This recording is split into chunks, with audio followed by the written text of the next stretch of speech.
আজকে বলবো একটু মহাভারতের কথা।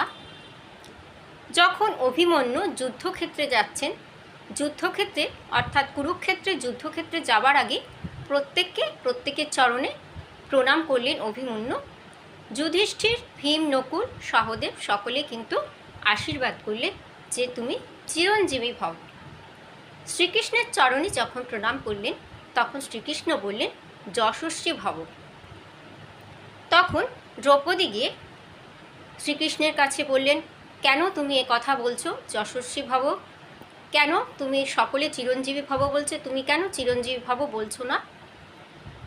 তখন শ্রীকৃষ্ণ বললেন, আজকের যুদ্ধের পরিণাম কী হবে বলা যাচ্ছে না, তবে আমি এটাই বললাম যে ও যে যুদ্ধ করবে আমার দ্বারাও যা শস্ত্র শিখেছে তার পরিচয় আজকে হবে, এবং যুগ যুগ ধরে ওর যে ও কত বড় বীর তার প্রমাণ দিয়ে যাবে আজকে।